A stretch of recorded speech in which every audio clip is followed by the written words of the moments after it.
a unique development. The rapid changes in the process that evolved from the traditional to the modern also affected the production of science and art. For example, our Congress, which we organized for the first time this year, is held online due to the pandemic conditions.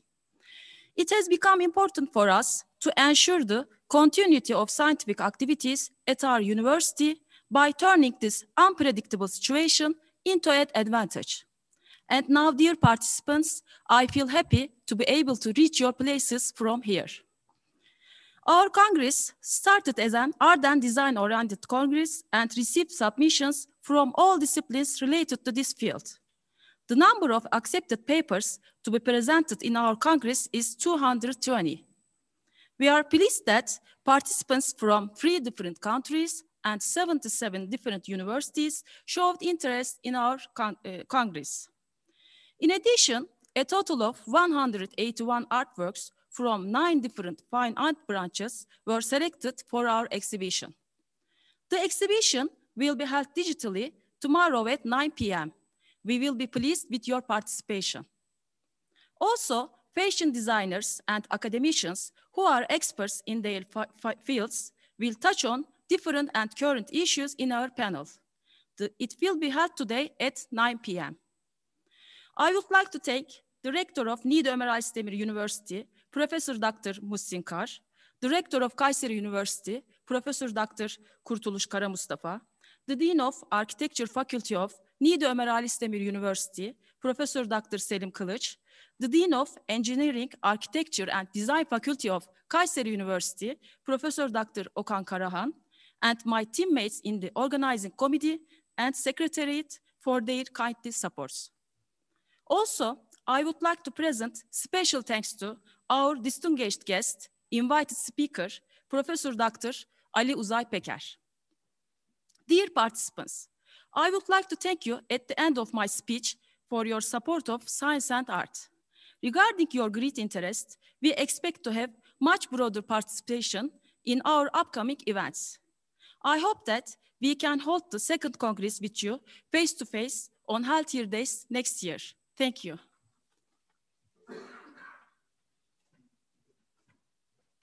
We would like to thank Professor Akça Özoğlu. Distinguished participants, now we would like to share introductory video of Kayseri University.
Dear guests, I'd like to present my invitation to Professor Dr. Kurtuluş Kara Mustafa, Director of Kayseri University.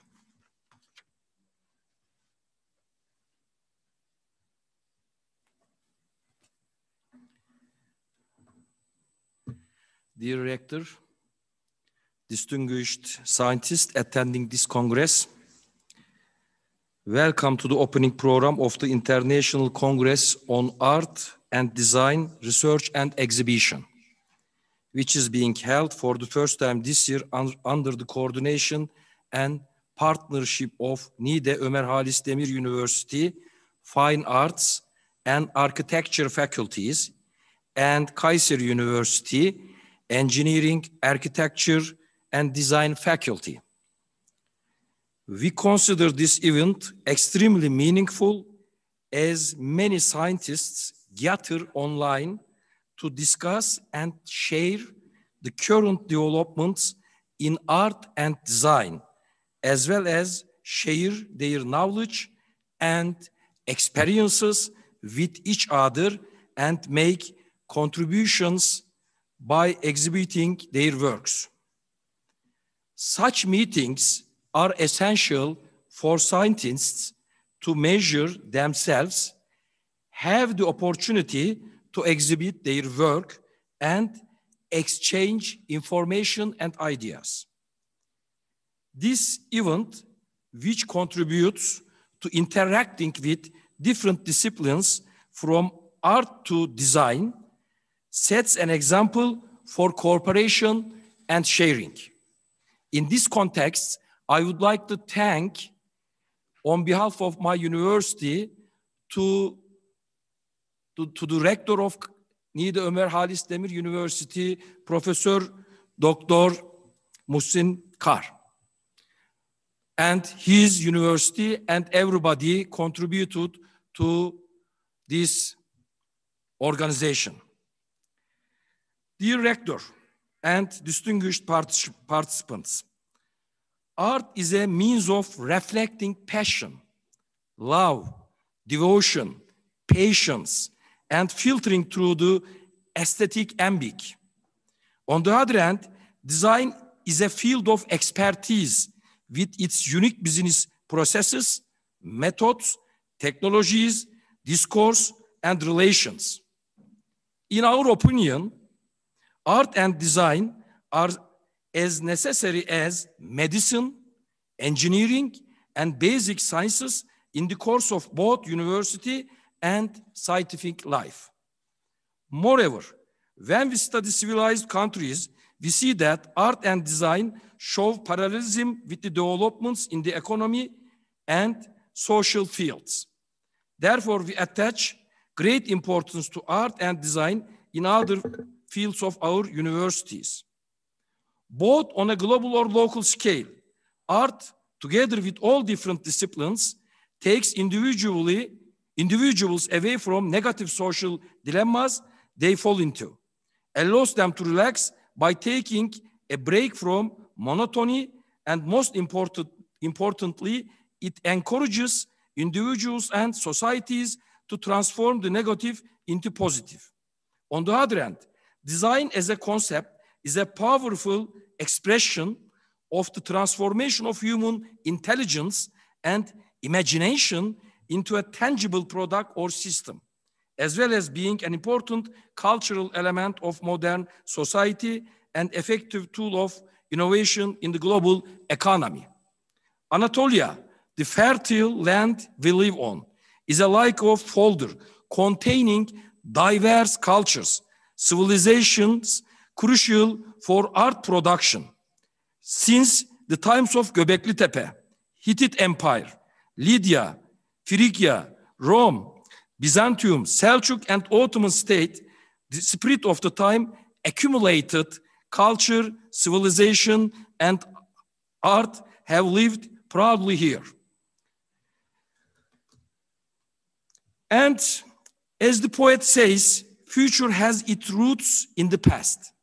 Do not forget that it is not possible to be international without being indigenous and national.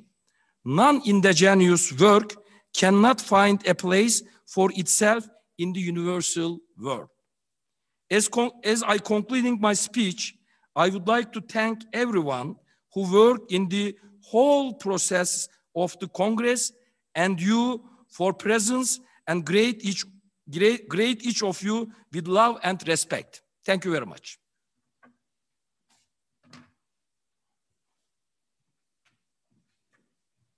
We would like to thank Mr. Rector. Dear guests, now we would like to share introductory video of Niğde Ömer Halis Demir University.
Now, I would like to present my invitation to the rector of Niğde Ömer Halis Demir University, Professor Dr. Muhsin Kar, to give his speech.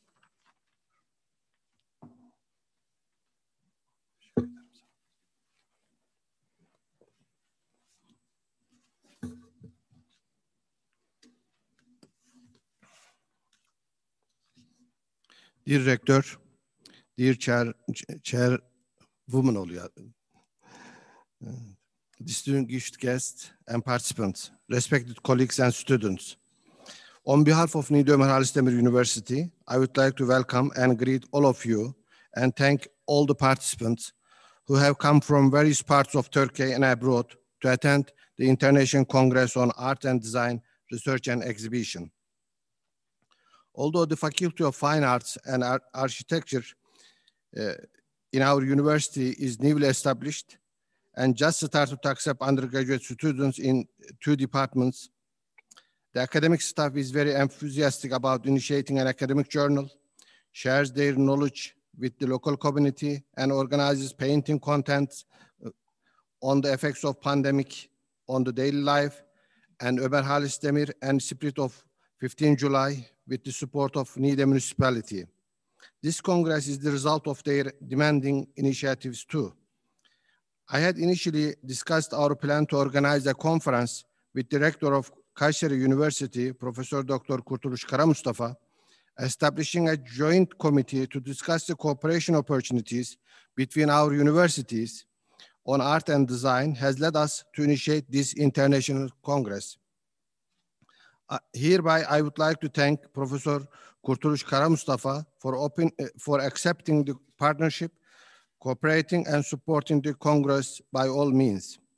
Dear participants, art is an expression of our thoughts, emotions, intuitions, and desires. It is about sharing the way we experience the world. It is the creative ability of individuals to express their understanding of some aspects of private and public life, like love, conflict, fear, or pain. It is the communication of intimate concepts and feelings that cannot be faithfully explained or described by words alone. Therefore, art is where we make meaning beyond language. Let me share one of my experiences related to art and science.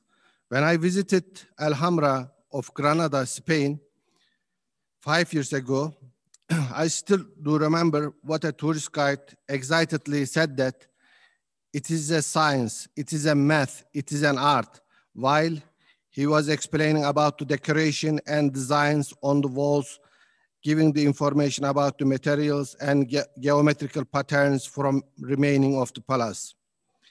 This approach implies that art is an interdisciplinary subject. So art is a way of grasping not only the physical world that is a subject for science, but also the whole world, including human world, world of society, and spiritual experience that is part of culture. This is show that there is a strong relationship between art and civilization by all means. Sometimes a civilization provides inspiration for the artisans to express their feelings, emotion, and thoughts. Sometimes art drives the development of civilization. There is a mutual interaction between them. Art plays a central part of the creation of culture and is an outpouring of thought and ideas from it. And so it cannot be fully understood in isolation from its context. Dear guests, we recognize that art is a word, and words and concepts are organic and change their meaning through time. Meaning of art for us most probably is very different for the ancient civilization or medieval Europe or Islamic civilization in Central Asia and Middle East. We also see that science, art, design, and development go hand by hand. Welfare of a society is directly related to the level of art and design in a society. There is no country or civilization on earth that is on the upper stages of economic development, but on the lower stages of art and design or cultural development. They support or hinder each other in the process of development. Dear participant, changing meaning of art through time and interdisciplinary nature puts some responsibilities on our shoulders. Emergency of any civilization necessitates to merge the ancient and modern from a civilizational perspective and to prevent from the commodification of art. Therefore, modern art not only build a bridge with the tradition, but also shouldn't allow itself to be alienated from the new society. Moreover, we shouldn't let art to be part of commodification and to be part of entertainment.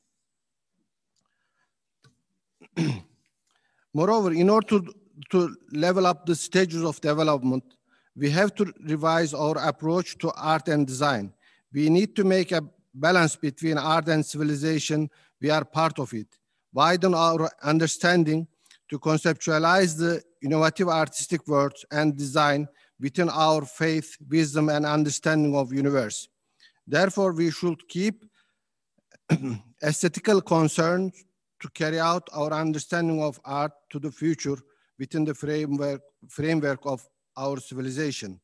To this end, one of our responsibilities should be to provide new platforms like this conference for the scholars from all around the world, share knowledge and wisdom and artistic experiences, improve academic capacities in our universities, contribute to the artistic innovation advances in design once again, and increase the welfare of our societies. Dear guests, as the Congress Chair already mentioned, the Congress covers all areas related to the art and design research and has an exhibition in the program. I am very pleased that topics presented in the Congress covers a very wide area in this meaning. I can see that your interest and participation will push forward the Congress on the right direction. I am confident that all the participants in the Congress will share their precious work of arts with us and provide valuable perspective and insights into the understanding of various aspects of both art and design. Moreover, they will also offer fresh projections for prospective studies and researches to be conducted in the future. Hereby, I would like to welcome and thank the invited speakers for accepting our invitation and virtually contributing to the conference. Normally, we had planned to convene this Congress face-to-face in Niğde, where the various civilizations are cherished. Unfortunately, we have to virtually organize this international convention because of pandemics. Kayseri University will host the next meeting and will They will shortly announce the dates. However, we look forward to hosting you here soon in the coming years. I would like to thank the members of organizing committee of the conference who have all been working for nearly a year, day and night behind the screen. In concluding, I wish to reiterate my heartfelt gratitude to all the guests and participants, national and international alike, for being with us in this international scientific convention. I wish you a successful conference.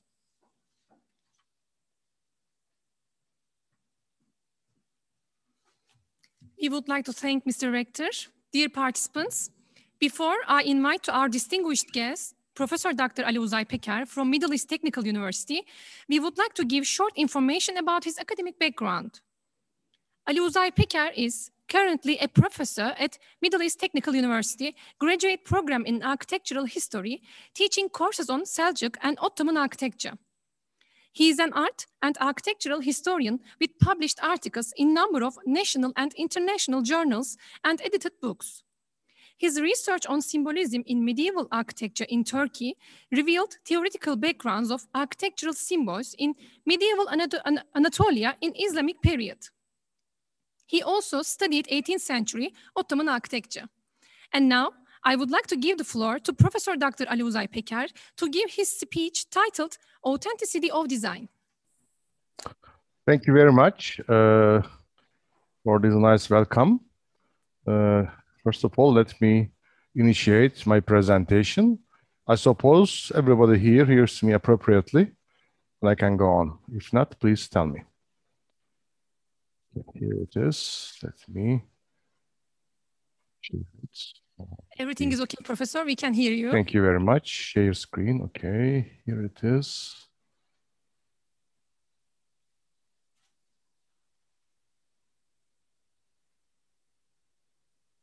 On this first slide, you can see the title of my presentation. My name is all you know, and Academia webpage together with my email. At the end of the presentation, if you like, I can send you a PDF of my presentation, PowerPoint presentation. Please send me an email asking for that. I'm honored of being invited to make the opening speech of this great conference organized by Niğde Ömer Halis Demir University and Kayseri University together. Thank you for your nice invitation. In this presentation, I intend to discuss what authenticity is with the hope to kindle concern on the conception of authenticity in design. Webster's definition of the authentic is based on a number of assets like fact, real, or being original, through to personality. And Stanford Encyclopedia of Philosophy defines authenticity as a reliable, accurate presentation of something. To understood, authentic preconditions a background, which is supposedly real, original, true, etc. Something authentic based upon a background. This is the point I would like to make on this slide. Then the question, does authentic then simulates an already there? Does it mean that if you would like to be authentic, you need to imitate something which is real, which is a fact in a background? This is the question. For example, do Şirince houses reconstruct a natural environment with its materials? Or La Défense district in Paris reconstruct a synthetic urban environment, a synthetic modern urban environment? If so, conversely speaking, any human creative endeavor is inauthentic since it is based on an already there. There is something and you base your opinions, your views, your design on this something. Then whatever you do is authentic, inauthentic, means not authentic. This is the question. Authenticity as truthfulness to one's own character needs to be shaped by the self. Then there is a chance to be authentic by means of yourself, your character, your personality. From this perspective again, the configured self is the background. You can configure a self in order to receive the facts, the realities, the world outside of you. But you need to configure yourself to do that. And it is a configuration, it is a process then to receive something and produce authentic back. Then we can separate dimensions of authenticity into parts: an internal dimensity, an authenticity in personal sense, which is rooted in self, and an external dimension, authenticity in non-personal sense, rooted in social environments. Recent scholarship have offered that authenticity is actually rooted in both, in yourself and in society. It's a society and self-configured entity. It's not separate from yourself or separate from society out of you. To be authentic, we need to reconfigure ourselves in the given mirror of society and self altogether. And authenticity is a product of personality, first discussed by Kierkegaard in the 19th century. Kierkegaard criticized modern societies. Let me just get rid of this, okay. Yes, this open page here. That's obstructing maybe, okay. He criticized modern society that causes inauthenticity. He thinks that personal authenticity is a personal choice based upon experience of the real world. Mass culture society provides people with beliefs and opinions constructed by someone other than the self. Living in a society characterized by such massification leads to spiritlessness, denial, and defiance. In Kierkegaard's view, becoming what one is a matter of passionate commitment to a relation to something outside oneself that bestows one's life with meaning. For Kierkegaard, his ultimate commitment was his defining relation to God. Relation to God, commitment to God, to divine, might provide authenticity from this viewpoint, a 19th century intellectual. In such faithful standpoint and union with the divine, in such a faithful standpoint and union with the divine, I personally find a great potential to guard the natural environment. It is the source of a sort of natural authenticity, externalized traditional culture.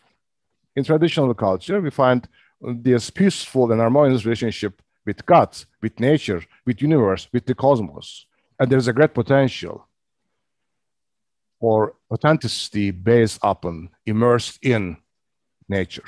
I call it natural authenticity or traditional relationship with the world. However, in our technologically oriented man-made environment, we are prone to synthetic authentic. What I mean is that an artificial authentic is a product of continuously transforming societies in contemporary world. With the aim to understand social cultural backstage of authenticity that we continuously face in our contemporary world, we need to make a more profound analysis of the concepts. Martin Heidegger might aid us in this effort. Generally, my references to Martin Heidegger's views are from this source, which can be easily accessible on the internet by Vargas, Somogyi, and Guinon. And I made the insertions of my views within the quotations. According to Vargas, Somogyi, and Guinon, the word authenticity was invented by Martin Heidegger on the stem, on the root word, meaning owned or proper, eigen. And Eigenlichkeit is authenticity in German. Authenticity is then from ownedness or being owned or even being one's own, which implies owning what one is and does. If you are able to own what is you, what are you, what is the environment you live in, what is the society, and take it on the level of consciousness, then you develop an authentic viewpoint, an authentic character. One might roughly say so is a beginning.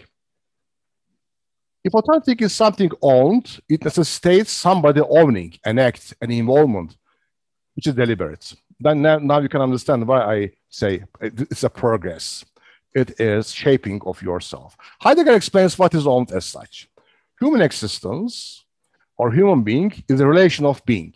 You relate yourself to something, then you become. Between what one is at any moment and what one can and will be. At the moment and for the future. We always care about who and what we are. Hence, what we care is a past, present, and a future altogether. We are at the junction point of those. Heidegger holds that all possibilities of concrete understanding and action are made possible by a background of shared practices opened by the social context in which we find ourselves, by what he calls the day, the social context, the world outside of us. The society is they, das man, he say. More than this context provides a background of shared intelligibility that lets us be fully human in the first place. Then we need a society to be human. Being there is for the sake of the day, society, and in an everyday manner. This is our everyday manner. This is our everyday living as members of a society. We are there. In terms of today and as the day, I am given proximity to myself. Then I approach to myself. And habitually, being and society are intermingled. I and society, the outside world, are intermingled in my everyday habits in a way to make ourselves as human beings. Our competence in being members of a historical culture plays a positive role that we have mastered to a great extent in growing up into a shared world. We are part of a shared world. This tacit pre-understanding makes possible our familiar dwelling with things and others in the familiar everyday world. But being a part of the herd or crowd, society, being das man, is also a falling, according to Heidegger, because you start to lose your individuality as being an inseparable part of the society. You start to become a part of the crowd. This falling is problematic, according to him. In doing what one does, he suggests, we fail to own up to who we are. As a result, we are not really the authors of our own lives. Does it mean that we should be authors of our lives? Rewrite our lives? This is the question that comes to mind when reading this statement. To the extent that our lives are unowned or disowned, hence existence is inauthentic, not our own. Normal, ordinary existence, according to Heidegger, is inauthentic because we are a part of society. It is not our own. Even the language we speak, this is my note, does not belong to us. We learn and speak by means of existing syntactic systems. If existence is inauthentic, how can we be authentic then? This is the question. Heidegger presents a method for that. Authenticity is owning, according to him, and owning up to one's deeds as an agent in the world. When the sign, being there, confronts and grabs its authentic possibility of being, it becomes possible to see the whole of the sign, including both its being as a thyself and as authentic beings oneself. If you develop yourself, in a conscious approach to whatever outside and yourself again, because we have a third eye, we can make analysis of ourselves. Then you start to develop an authentic possibility of being. Being there is authentically itself in its primordial individualization. Then individualization necessitates this thinking process. What defines the wholeness and unity of the sign is determined by the steadiness and steadfastness of authenticity. To be authentic, then, is to realize the holistic potential of thyself and oneself. And integrity of being there is possible with authenticity. In this viewpoint, in this approach, of course, man's, human beings' relationship with society, with the external world is essential. But we need to develop a self beyond the society and beyond even ourselves shaped by society. This is a process, a conscious effort to reshape ourselves within the dimensions of society. An entity must have some sense of what has come before. This means what is past, the history. We should have a sense of history. and what one is dealing with in one's current situation. What is around us at the moment? Contemporary world, the present, and what it is coming toward, the future. We should make prospects, create prospects in order to understand the world going somewhere. But what is this somewhere? The way the civilization or society or culture go on. I mean, we need to think on these dimensions, past, today, and future, which provides an authentic viewpoint for us, or at least a potential to be authentic. Then the science, to be their potentiality for being, is in the transformative events that lead to the possibility of being authentic. To be authentic is a possibility then. We are not authentic, we are inauthentic in our ordinary being, existence, presence. In order to be authentic, we should spend effort. We should do to be that. I mean, then authentic or authenticity is a possibility. The true self alluded to here is an ongoing narrative construction, the composition of one's own autobiography through one's concrete ways of acting over the course of a life as a whole. Being authentic presupposes that one is instantiate such virtues as perseverance, integrity, clear-sightedness, flexibility, openness, and so forth. Then there is a moral aspect in being authentic. I mean, we should develop some capabilities, some values in order to be authentic. It is not only a technical approach, a craftsman dealing with its art. It is shaping of a human being with virtues. And Heidegger's points here, perseverance, integrity, clear-sightedness, flexibility, openness are crucial.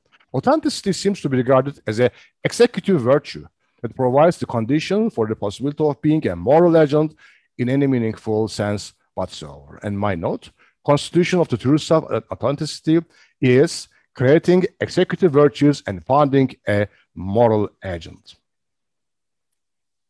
Heidegger's modes of life then are inauthentic, which is disowned, averageness, unowned, and authentic, owned. This is a summary of philosophers' great thoughts on what authenticity is.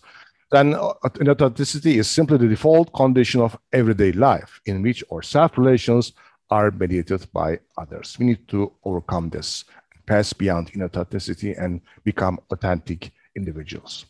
Let me summarize the views of Heidegger up to now. Social context, das Man, provides a background of shared practices and shared intelligibility. The understanding of a shared world makes possible our familiar dwelling and everyday world. Dasein or existence is for the sake of the day, social context in average everydayness. But being das Man, a part of the herd or crowd, is also falling down. Hence, existence is unauthentic, not our own. Authentic situation is all witness of past, present, and future as an agent in the world, Whole of Dasein is a thyself and as authentic being one's self.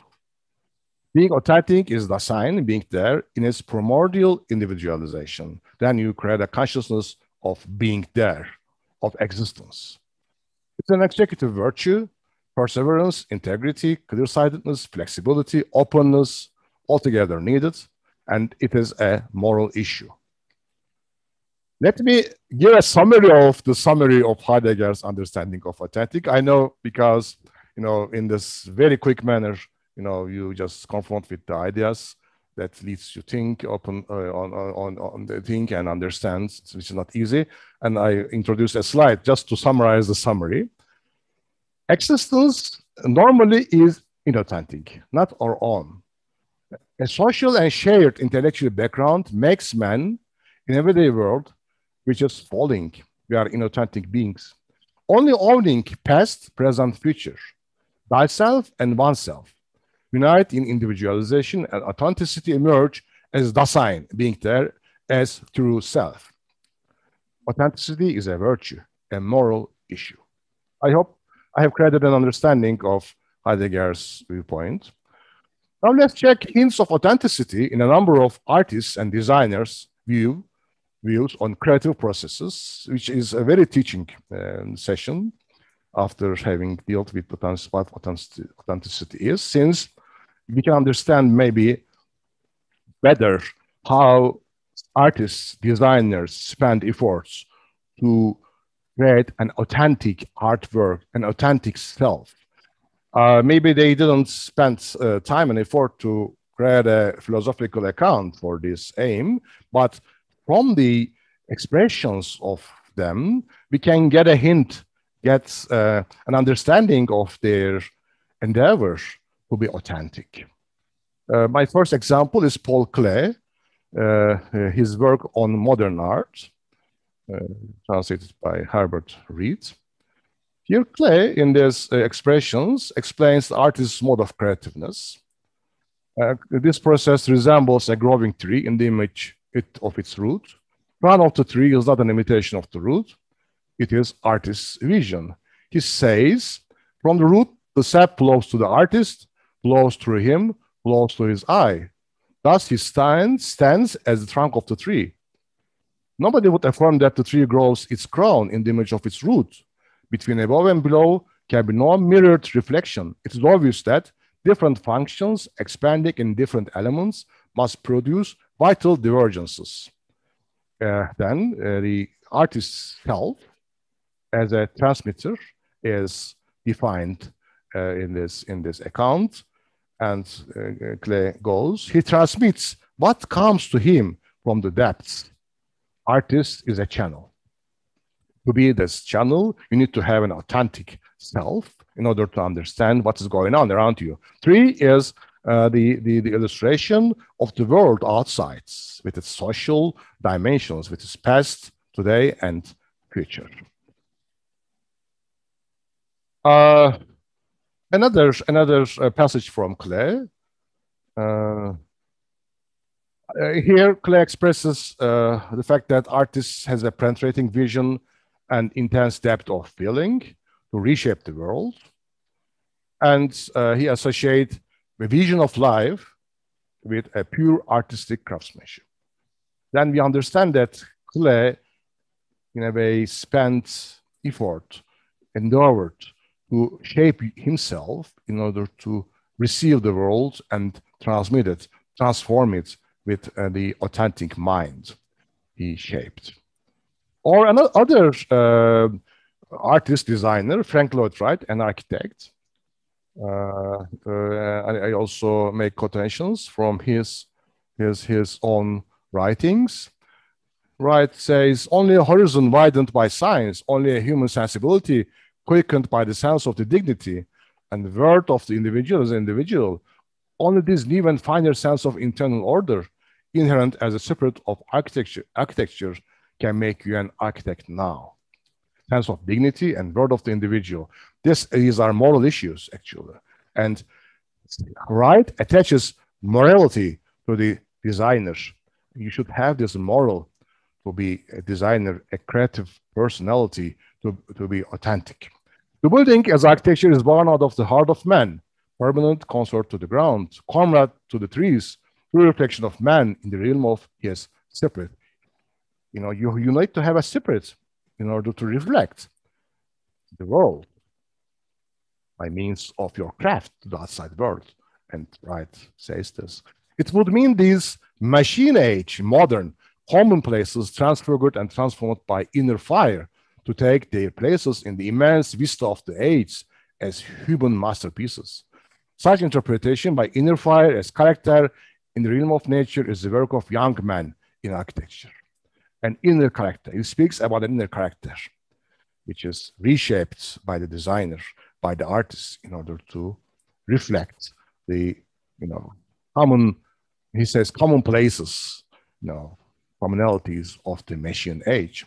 And a Turkish great designer, Turgut Cansever, one of my favorite Turkish architects, and his great views on his creative efforts, creative talent. His sorry for that. His understanding of this process. Let me say as such. According to John Sever, architecture is a discipline that orders the relationship between human and being in material, organic, spiritual, and intellectual existence categories. This existential approach is central in Turgut Cansever's theory of design. I mean, you need to be close to what human is, what is to be, what is existence on the earth, and be in harmonious relationships with the universe, with the world around you, with the community, with the landscape, with material. This is central in Turgut Cansever's understanding of design. According to him, in creative intuition, the relationship of the being with his own self is set forth in laying a cause and effect bond. An artwork achieves its goal when it leads the being, the existing complexity of the units, to a level of wholeness in time and space. We are made up of units. We are made up of units. We need to bring those units together, be whole, united, and then we can be conscious of, or understand at least, the wholeness in time and space and be creative. For the human, says John Sever, who is aware of the being and the environment, who comprehends the creation, who assumes the responsibility of the being, the environment, and the earth, there is no other ideal than kind conservation and beautification of the engaged and trusted. It is great, really. I am thrilled while reading these views by John Sever. He says the environment, we should be close to the environment, understand it, the earth. There is no other ideal. We should conserve it. Understand, conserve while transforming it, because it is entrusted to us. It is given to us. We should respect it. Of course, Turgut Cansever couldn't reach to this degree of understanding of creativeness without being reshaped himself. I mean, of culture, past, today, and future prospects. And all you know how Turgut Cansever spent energy to explain the world in process, the future of our cities, how should be done. Then we understand that Turgut Cansever not only occupied himself with history, with past, with our culture, civilization in Turkey, and today designing himself, but also he could speak on the potentials of the future. This is the position of an authentic being that Heidegger defines. Let me I would like to get rid of this floating meeting controls. Okay. In all these designers and artists, architects, in all of them, the creative processes is based on an individual's comprehension of the past, comprehension of the tradition of the craft, comprehension of the testimonials of the day, and comprehension of their prospects for the future.